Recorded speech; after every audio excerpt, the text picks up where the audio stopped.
Damn, dude. The points you made in your last video about all of the deeper social and relationship benefits of creating together, you said it better than I ever could, so I'm just going to leave it at that. But what you were saying about being excited to get better at making videos, you really got me thinking about that, and I think a lot of the resources I've come across in the past are worth spending some time on, so that's what I'm going to make this week's video about. Sorry if it's kind of loud out here. Megan and I are moving this weekend, so I didn't want to shoot inside because it's completely bare in there, but out here there's dogs and trains. This is the wind chime I made for Megan's birthday, and it keeps making its noise out here. Hopefully you can hear me. When I started looking at creating those first educational videos, I did a lot of research into what goes into making a good video. Just from having been subscribed to so many great YouTube channels for so long, I've kind of gleaned a lot of their techniques just from observation, as well as the occasional times that they just straight up talk about it. So I'll share some of those in a minute, but the single best thing I've come across is an interview with This American Life's Ira Glass about creating good content. The interview is made up of 4 parts, and all of it is really good, but the third part is the most relevant to this conversation, so click right here to go watch that real quick. It's only like 5 minutes long. I'm thinking one of my tropes might become having intermissions for you to go watch cool stuff and filling it with bad jokes.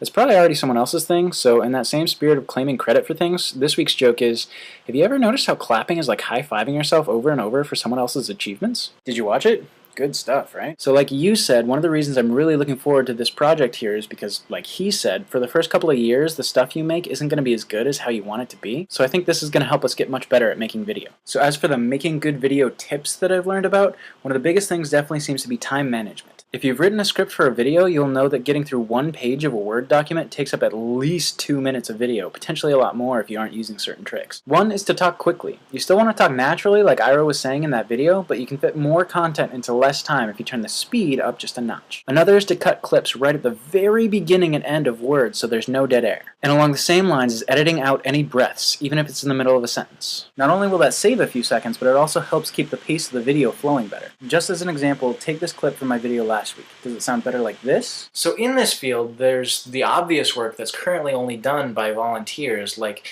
cleaning up damage that's been done to natural habitats, or without the breath. So in this field, there's the obvious work that's currently only done by volunteers, like cleaning up damage that's been done to natural habitats. Also, the script I wrote for that video was over 3 pages long. If I'd kept everything, it probably would have been close to a 10-minute video.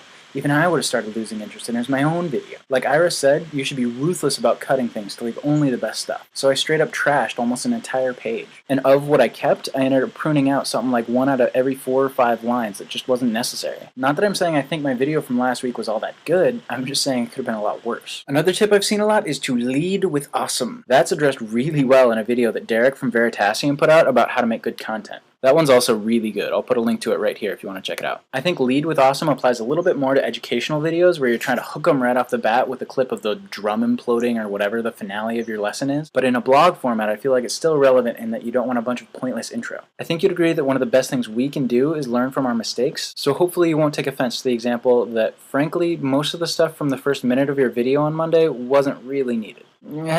I'm really sorry if I'm coming across super conceited here. I'm not at all trying to say that I think I'm good at making videos just because I've learned all this stuff. Maybe the best illustration of that is the fact that that's the opposite of what I'm trying to say and failing. My point is that I'm really excited for this project because I absolutely agree with Ira Glass in that this early on I can tell that what I'm making is still sort of crappy. I'm not really expecting these blog videos to become a big thing or whatever, but I am hoping once I do become a teacher I can flip my classroom or at the very least occasionally make educational videos for my students or whoever else to watch. So I'm really excited about getting better at making videos here so that when I get to that point I'll be much better at it. DC, I'm looking forward to your next video on Monday. I'm gonna have to find a new sign-off, but until then, hasta later.